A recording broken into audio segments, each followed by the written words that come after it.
راستے میں کون آیا؟ میرے اور پبلک کے مدرسہ. جب بھی میں کہتا ہوں نا کہ بھائی فلسطین میں بچہ مر گیا ہمارا، ایک ایک بچی چھوٹی 8 مہینے کی بچی ذبح ہو رہی ہے، مسجد کے مولوی صاحب کیوں چپ کر کے بیٹھے ہیں؟ حکومت کا کام ہے سر، ہم سے تو سوال نہیں ہوگا. نعوذ باللہ، یہ اسلام سیکھا ہم نے. آپ کے سامنے ایک بچی ذبح ہو رہی ہو، اصلی میں کسی اور اس کی ماں آپ کو دعائی دے رہی ہے، اور آپ کہیں میرے نواز شریف نے منع کی ہے تجھے میں کچھ نہیں کہوں گا، اور یہ اسلام ہے؟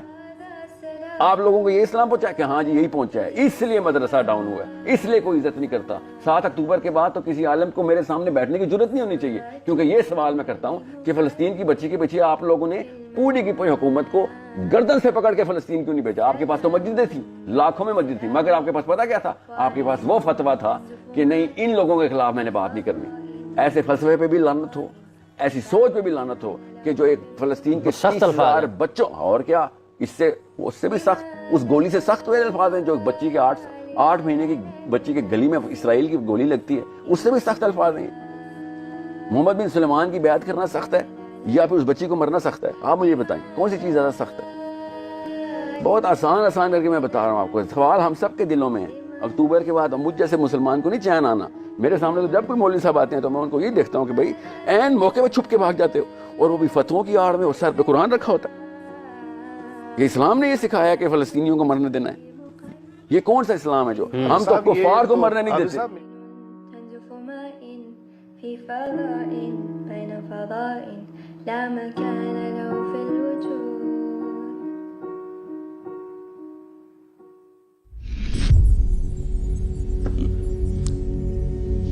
فقیرہ چون مسجد صاحب کشیدہ. خدا کے لیے ان خطبوں کو حسینی دین کی بات سن کر نہ سنائیں کہ دین کیا تھا اور کس طرح مذہب بن گیا. فقیرہ چون مسجد صاحب کشیدہ. جب فقیر تھے مسلمان، مسجد میں صاحب باندھتے تھے، نماز گرے بان شہنشاہ حاضری تھے. نماز اتنی قوت دیتی تھی انہیں، قرآن سن کر نکلتے تھے کہ اٹھ دو تخت ان کی. وہ جا کر بادشاہوں کے گرے بان پکڑ لیتے تھے، تختوں سے اتار کر ادھر پھینک دیے. ونے چون دل میں آنے سینہ افسرد مسلمانہ بدرگاہ خدیرن. جب دل سینے میں سو گئے، مردہ ہو گئے، مسلمان خانقاہوں میں گھس گئے. حضر اس فقر و درویشی سے جس نے مسلمان کو سکھا دی سربدیری. فرماتے لعنت بھیجے اس فقیری اور درویشی پر جس نے مسلمانوں کو یہ سکھا دیا کہ جو کافر آ جائے اس کے سامنے سر جھکا دو. اور بدماشوں کے سامنے جھکنا سکھایا، غیرت چھین لی. کفر کو اس کی فکر نہیں کہ آپ مسجدوں میں بیٹھ کر اللہ اللہ کریں، نمازیں پڑھیں یا لمبے لمبے اذکار کریں، ممبروں پر فضائل سنائیں یا درس قرآن و حدیث میں مشغول ہو جائیں، رنگ برنگ کی پگڑیاں پہنیں یا ماتموں میلادوں کے جلوس نکالیں، شب جمعہ یا شب برات منائیں یا محافل حمد و نعت کریں. کفر چاہتا ہے آپ یہ سب شوق سے کریں، مگر نظام کفر و الحاد کے ماتحت رہ کر کریں اور اللہ تعالیٰ کے نظام کے نفاذ کی بات نہ کریں. آپ خانقاہیں بنائیں، عرس منائیں، تبلیغی اجتماعات کریں، مگر اللہ کے نظام کی بالادستی کی بات نہ کریں. کفر کو حکومت کا اختیار دیں اور اسلام کو محکوم رہنے دیں. کفر کے ایوانوں میں زلزلہ تو تب آتا ہے جب مسلمان بدر و حنین کی سنت پر عمل کرتا ہے. ایسا کوئی اسلام رسول اللہ صلی اللہ علیہ وآلہ وسلم سے ثابت نہیں جو وقت کے فرعون اور ابو جہل سے نہ ٹکرائے. مفکر اسلام مولانا سید ابو العلا مودودی رحمۃ اللہ علیہ. ہندوستان میں مشائخ کے خانقاہی سلسلوں کی بدولت صوم و صلات کی رسمی پابندی اسلام کی اساس ہو گئی ہے اور حجرہ نشینی اور دم کشی اہل اللہ ہونے کی نشانی بن گئی ہے. حالانکہ قرآن نماز و روزہ کے علاوہ باطل کے خلاف جہاد و غزہ کا اعلان اور عدل و قسط کا فرمان بھی ہے. ہمارے مشائخ مرض سے سمجھوتا کر کے اس غلط فہمی کا شکار ہیں کہ وہ تندرست ہیں. وہ سجدوں کی آزادی سے اس مغالطے میں ہیں کہ اسلام کو اقتدار حاصل ہے. ابوالکلام آزاد، صفحہ نمبر 48، آغا شورش کاشمیری. علماء کے لیے اب یہ وقت نہیں ہے کہ وہ الہیات اور مابعد الطبیعیات اور فقہی جزیات کی بحثوں میں لگے رہیں. رسول اللہ کو علم غیب تھا یا نہ تھا، خدا جھوٹ بول سکتا ہے یا نہیں، رسول کا نذیر ممکن ہے یا نہیں؟ ایصال ثواب اور زیارت قبور کی شرعی حیثیت کیا ہے؟ آمین بالجہر اور رفع یدین کیا جائے یا نہ کیا جائے؟ مسجد میں منبر و محراب کے درمیان کتنا فاصلہ رکھا جائے؟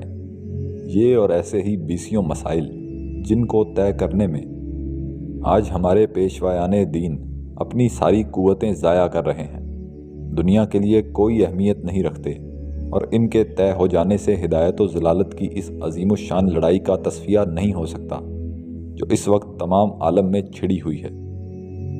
آج اصلی ضرورت ان مسائل کے سمجھنے کی ہے جو ناخدا شناسی اور لادینی کی بنیاد پر علم اور تمدن کے صدیوں تک نشوونما پاتے رہنے سے پیدا ہو گئے ہیں۔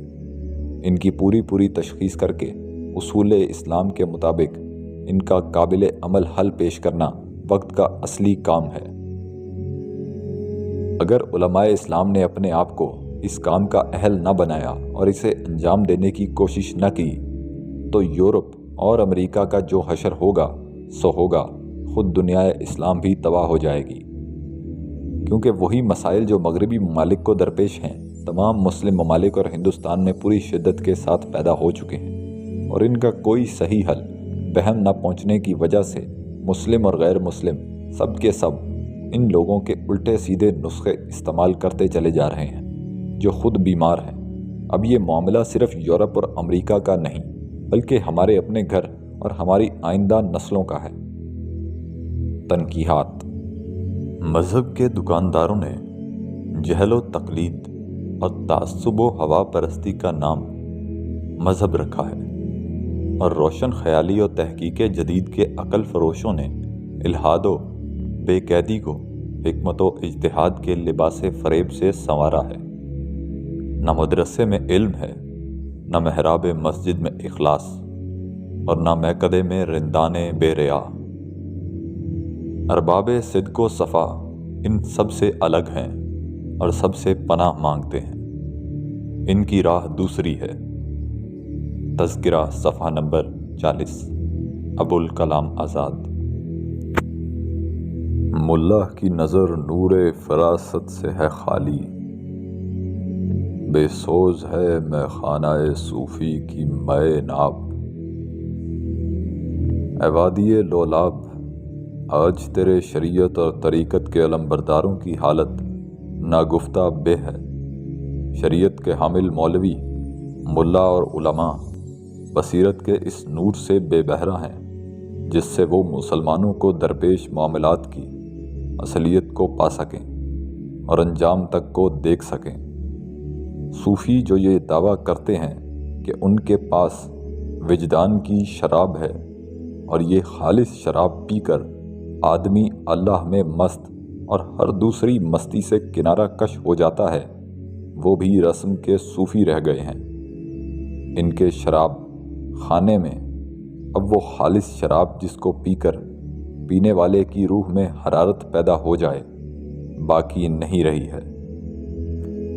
یہ ہماری سعی پہم کی کرامت ہے کہ آج صوفی و ملا ملوکیت کے بندے ہیں تمام۔ تشریح۔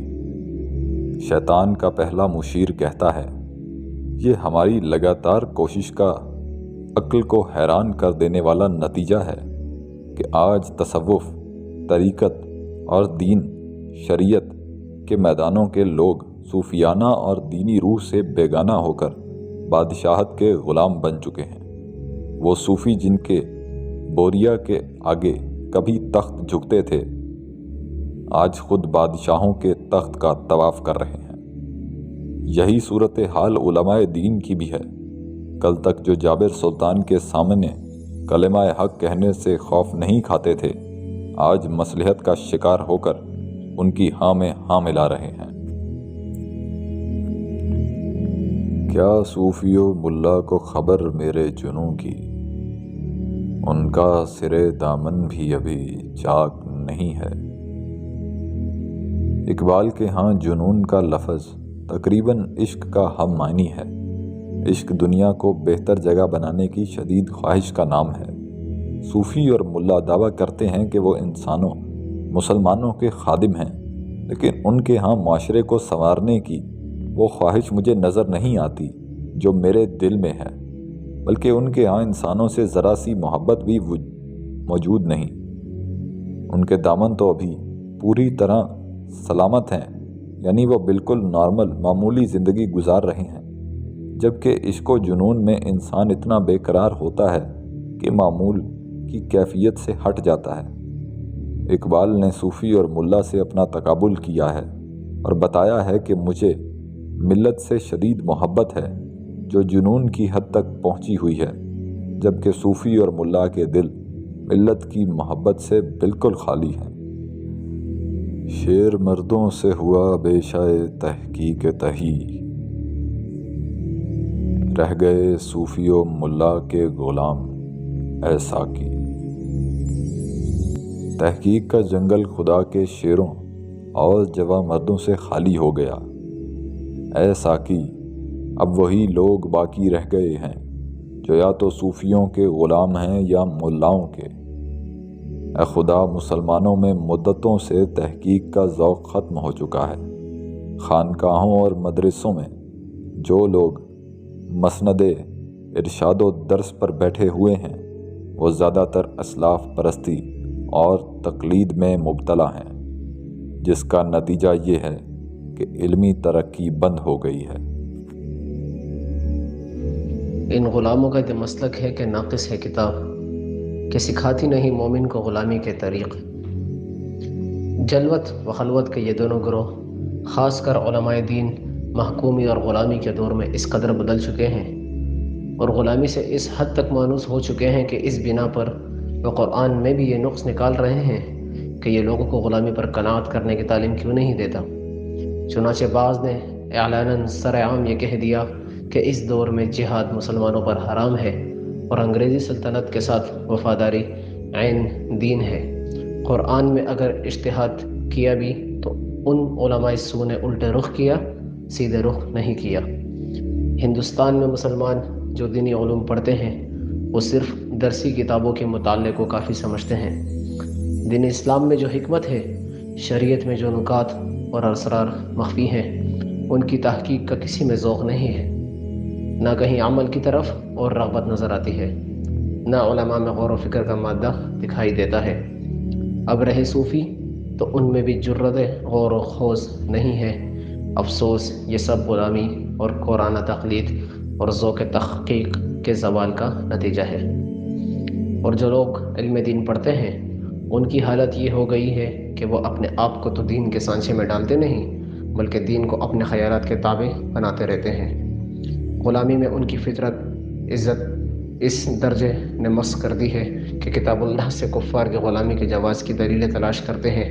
گویا ان کے اس طرز عمل سے یہ معلوم ہوتا ہے کہ ان کی رائے میں کتاب اللہ ناقص ہے، کیونکہ وہ مومنوں کو غیر اللہ یعنی حکمران یا غیر شرعی کے نظام کی غلامی کا طریقہ نہیں سکھاتی۔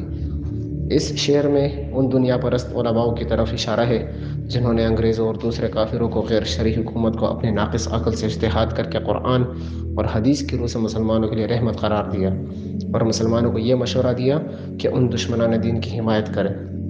اس لیے اللہ تعالیٰ نے ہمیں متنبہ کیا کہ سن لو اکبر الآبادی کی زبان میں کہ جو تحریک، جو عالم دانشور کتاب میں لکھے لیکچر دے، مگر دین کو غالب نظام کی حیثیت سے پیش نہ کرے کہ مسلمان حکومت کرے گا، رہا من کرنے کہیں رہے گا، اس کو سمجھو یہ قذاق ہے، لصوص الدین، دین کے ڈاکو میں سے، دین کو برباد کرنے کے لیے یہ دشمنوں کا ایجنٹ ہے، مسلمانوں کو کمزور بنا کر رکھنا چاہتا۔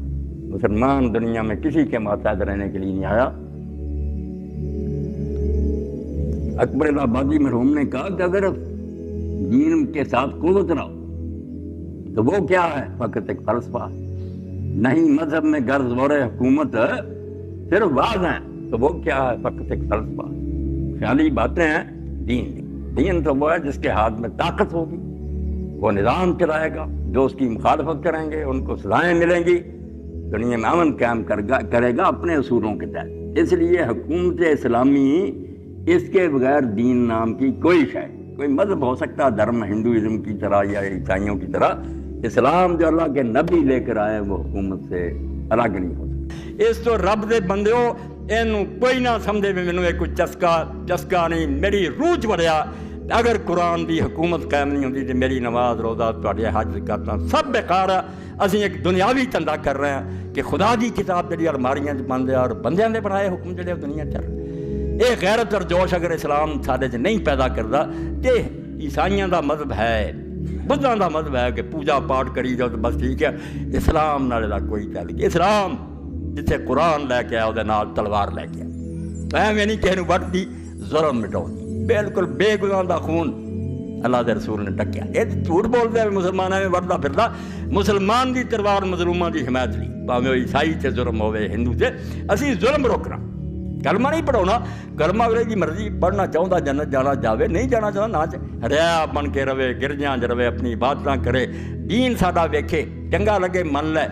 اس تو غلبے تو بغیر جڑا نا غلبہ اسلام والا اسلام نہ کہو. بھائی یہ کہڑے دین کی گل تھی سمجھاؤ دے. یہ کسی کافر دا دین ہو سکتا, اسلام نہیں. ان غلاموں کو شکایت ہے کہ ناقص ہے کتاب کہ سکھاتی نہیں مومن کو غلامی کے طریق. یہ آدھے سانو تو قرآن چاہیے جڑا آکھے تے روس آ جائے کہ کس طرح سلام کرنا. امریکہ بھائی یہ اسلام جڑا نا یہ ہے نہیں ہے دین تے, یہ قبول کرنا تے عیسائی ہو جاؤ, بدھ ہو جاؤ, درویش بن کے رہو. اسلام جڑا دین چاہتا ہوتا یا اپنی حکومت بنا, جے نہیں بنی تو ہجرت کرنا. وہ ملک چھڑ جا, روٹی لی امریکہ نو نہ دور تے گرین کارڈ نہ لب. اے کفر ہی. مسلمانوں کے علاقوں تو دارالکفر جا کے وسن رہا. اور دین تے تجارت نہیں لیا کہ اگر تو پرمٹ لے کے تجارت لے جائے سال تو زیادہ تو کافران دے ملک نہیں رہ سکتا, واپس آنا پਊ گا. اور بال بچہ تو لے جانا بالکل حرام ہے. تسی کافران جا کے دیکھ کے چاہتے جی بچے تھوڑے اتنے بدماش بن جائے روٹی کی خاطر. ہجرت دا حکم ہے کہ وہ سگوں علاقے چھڈو. مگر یہ گلاں دین دیاں, یہ بعض دیاں گلاں شاہین دیاں, وہ فریب خوردہ شاہین کہ پلا ہو کر گمسو میں. بعد دے بچے نو جا کے گرجاں وار دیے گداں اتنے وہ غریب پڑے انہوں مولوی صاحب کی گلا کداں سمجھاؤ. وہ فریب خوردہ شاہین کہ پلا ہو کر گمسو میں, اسے کیا خبر کہ کیا ہے رہو رسم شاہ بازی.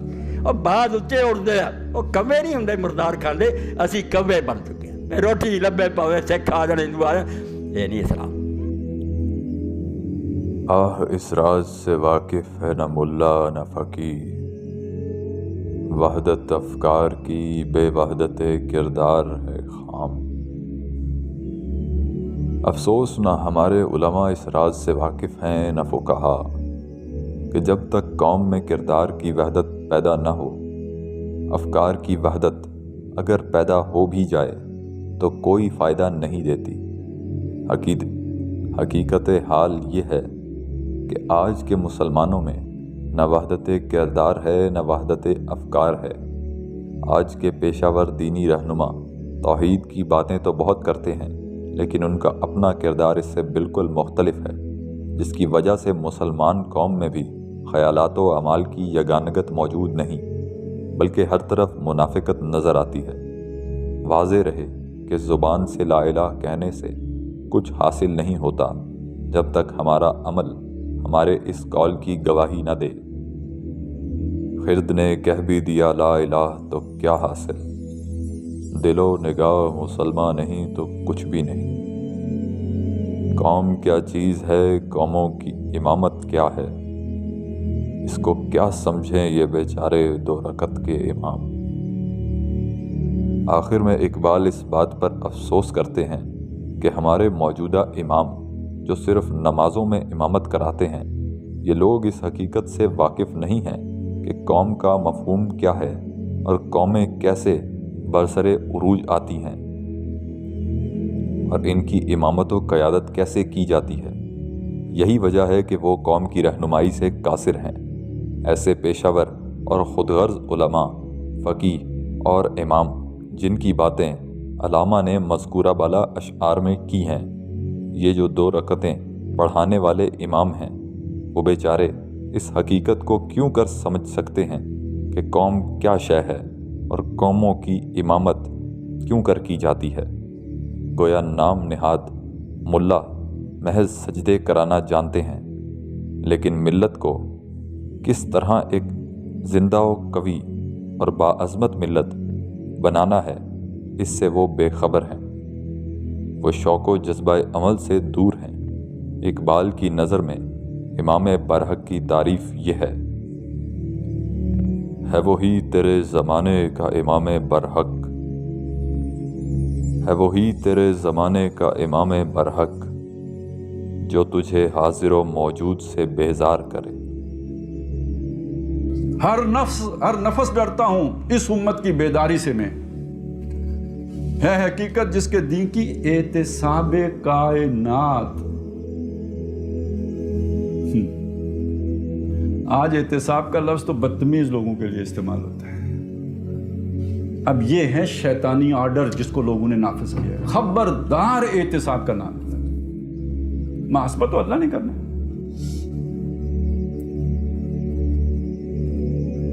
یہ مذہب کے نام پہ سکھایا جائے، یہ سیاست کے نام پہ سکھایا جائے، یہ مقدس ہستیاں بنا کے یا مقدس ادارے بنا کے یہ کام کیا جائے کہ جس کا احتساب نہیں ہو سکتا۔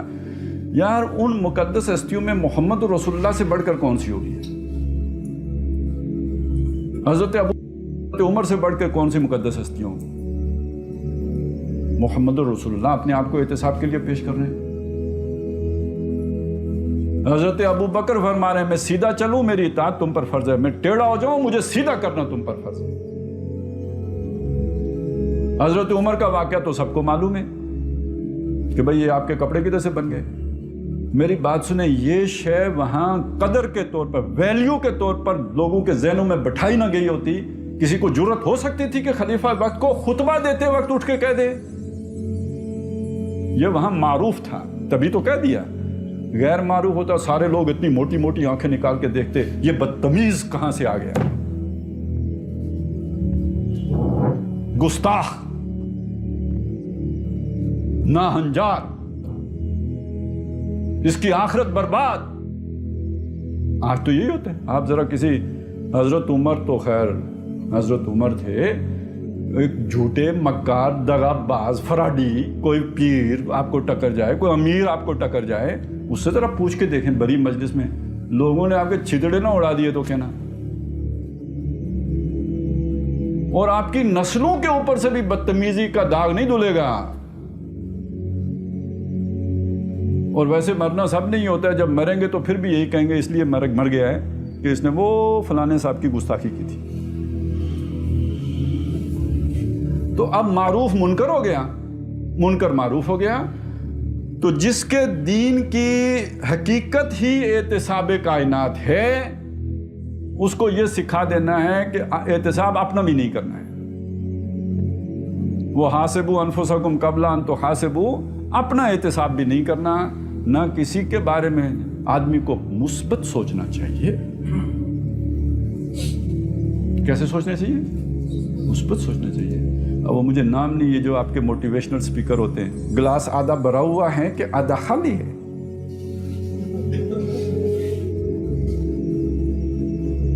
پتہ چل جاتا ہے بندہ منفی سوچتا ہے کہ مثبت سوچتا ہے، تو مثبت سوچنا چاہیے۔ 1971 میں پاکستان ٹوٹ نہیں گیا تھا، پاکستان دو ہو گئے تھے، یہی مثبت ہوگا نا، دو ہو گئے تھے، پہلے ایک پاکستان تھا دو پاکستان ہو گئے۔ آپ نے دیکھا نہیں پہلے ایک کو امداد ملتی تھی اب دو کو امداد ملتی ہے۔ ایک پاکستان کی بڑی لیمیٹیشنز تھی، اب انڈیا دو پاکستانوں کے بیچ میں اس کی پسلیاں جکڑی ہوئی ہیں۔ یہ سارا جو ہے مثبت سوچنا چاہیے نا، تو یہ مثبت اسی لیے بندہ سوچتا ہے کہ آنکھیں بند رکھے کبوتر۔ تو ہے حقیقت جس کے دین کی احتساب کائنات۔ احتساب بہرحال منفی سوچے بغیر نہیں ہو سکتا، سوال کھڑا ہوگا تو احتساب ہوگا، اور کچھ نہ کچھ بہرحال اس میں بے لاگ پن ہوگا تو احتساب ہوگا۔ یہ دو چیزیں اکٹھی نہیں جمع ہو سکتی بھائی، عقیدت اور احتساب، احترام اور احتساب۔ احتساب تو پھر وہ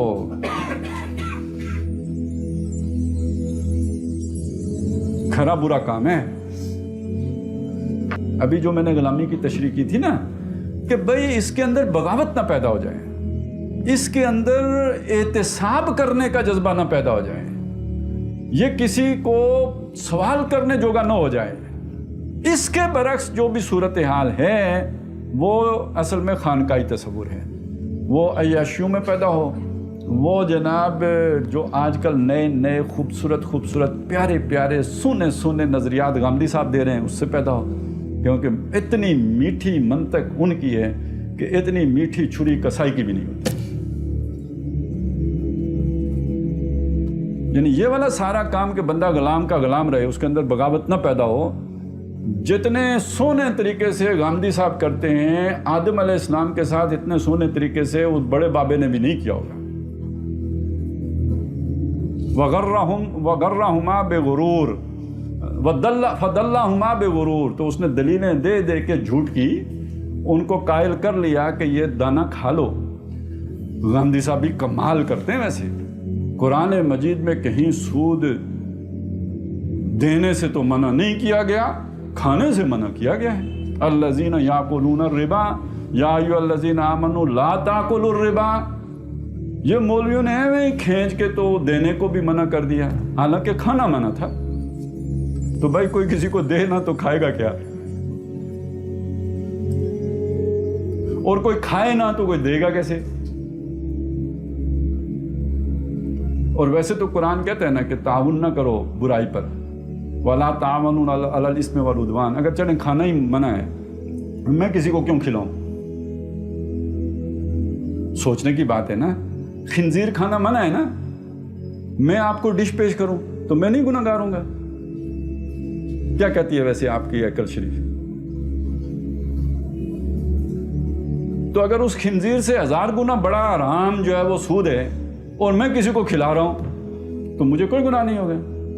اور یہی بات ہے جو حضور نے فرمائی ہے نا، کھانے والی کے ساتھ ساتھ کھلانے والا بھی، اس پر گواہ بننے والا بھی، اس کا مائدہ لکھنے والا ہے، سارے لعنتی ہیں۔ تو ہر وہ تصور کہ جو آپ کی غیرت مار دے، جو آپ کے اندر کی بغاوت کچل دے، جو آپ کے اندر یہ جو اعتصاب کائنات کا مادہ ختم کر دے، جو آپ کی مزاحمت کو توڑ دے، وہ در حقیقت خانقاہی تصور ہے۔ وہ جدید فلسفے کی صورت میں ہو یا تصوف کی صورت میں ہو، وہ شعر و شاعری کی صورت میں ہو یا عیاشیوں کی اور ماڈرنزم کی یا جو لبرلزم کی صورت میں ہو، جو آپ کو زمانے کے ساتھ سازگاری اختیار کرنا سکھائے یا اس کے نیچے دب کے رہنا سکھائے اور اس کا غلام بن کے رہنا سکھائے یا اس کا پتر بن کے رہنا سکھائے، یہ سارا خانقاہی تصور ہے۔ پہلے وقتوں میں یہ تراشا گیا تھا اور آج کے وقتوں میں کئی چیزیں تراشی گئی۔ اس کے لیے جو بہترین مثال اس میں چلیں وہ چیز بھی آنی چاہیے ویسے، کہ یہ جو مزاج خانقاہی ہے نا، اس میں وہ بھی شامل کریں، مزاج کھیل و کود، ڈراموں میں مست رکھو، فلموں میں مست رکھو۔ وہ اب تو کوئی ایسی گیمیں ہیں کہ وہ آپ جا کے بچے کے کان میں بھی پھونک ماریں تو نہیں سنتا۔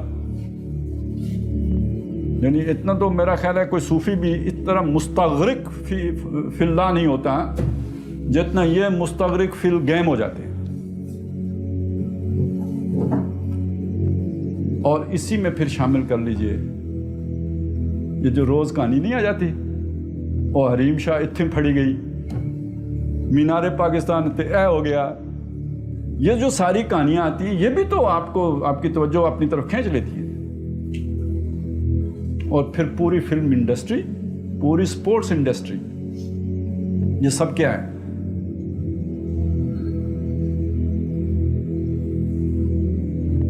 اور ساتھ ہی اگر آپ کو اچھا لگ جائے تو سوشل میڈیا بھی جو بیکار باتوں والا ہے، چلیں کوئی کام کی بات ہو، کوئی دین کی بات ہو، کوئی اللہ رسول کی بات ہو تو ٹھیک ہے، لیکن جو خام خواہ جناب ساری رات چیٹنگ ہو رہی ہے، وہی وہ جیسے کوئی صوفی جو ہے نا وہ رات بسر کر دیتا ہے اور صبح سو جاتا ہے، تو یہ تو ہمارے آج کے ماڈرن صوفی بھی یہی کرتے ہیں، ساری رات چیٹنگ کرتے ہیں، صبح سو جاتے ہیں۔ یہ بھی مزاج خانقاہی ہے۔ اور یہ مزاج خانقاہی کا جو بانی مبانی نضر بن حارث،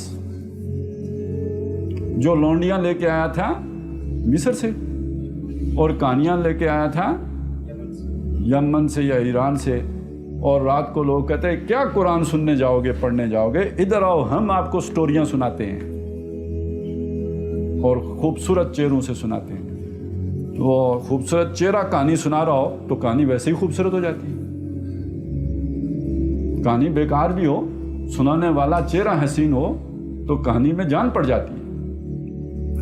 تو اس لیے جناب یہ سارا کچھ جو جال بنا ہوا ہے نا، یہ شیطان کا جال ہے، ویب. اور یہ وہ جال ہے کہ اس کو غلام بنا کے اس کے اندر کوئی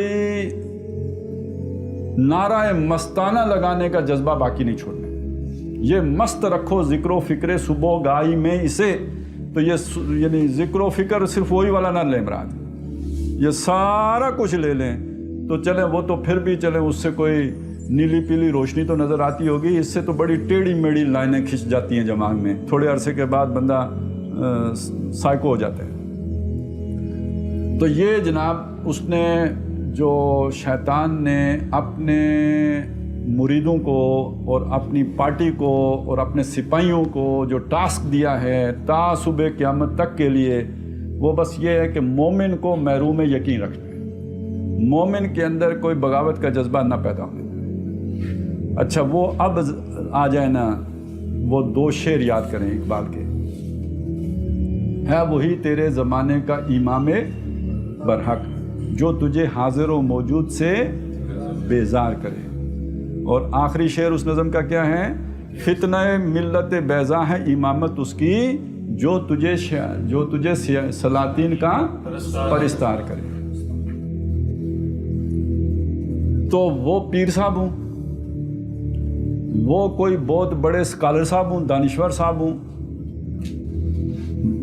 اللہ والے ہوں، غیر اللہ والے ہوں، جو بھی ہوں، جو آپ کو اس زمانے کے ساتھ سازگاری اختیار کرنے کی اور جب تک کفر بوا کا حکم دیا جائے اس وقت تک اطاعت کرتے رہنے کی جو لوری آپ کو دیتے ہیں، یہ ہیں کہ جو اس کا مشن پورا کرتے ہیں.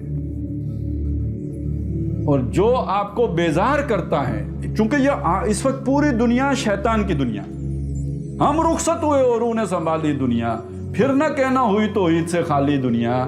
یہ دنیا توحید سے خالی دنیا، اس دنیا سے جو آپ کو بیزار نہیں کرتا اور آپ کو کہتا ہے بھائی بیٹا آسٹریلیا جا، یورپ نکل جا، کینیڈا پہنچ، اور کچھ نہیں ہوتا تو جلدی سے کابل پہنچ کے تو امریکی جہاز تے چڑھ امام دینا، ٹہرا نال لٹک امام دینا. تو یہ وہ ہے کہ در حقیقت جو آپ کو زمانے کا پرستار بناتا ہے، اس کے ساتھ سازگاری سکھاتا ہے، یہی آپ کا دشمن ہے. یہ جس روپ میں بھی ہو، داڑھی والے روپ میں ہو یا بغیر داڑھی والے روپ میں ہو، یہ آپ کا دشمن ہے اور وہ آپ کا سجن ہے جو آپ کو بیزار کرتا ہے. اور یہ جو آپ کو اس کی پرستاری سکھاتا ہے، یہ ذکر و فکر صبح گائی ہے جو اس میں مست کر دیتا ہے.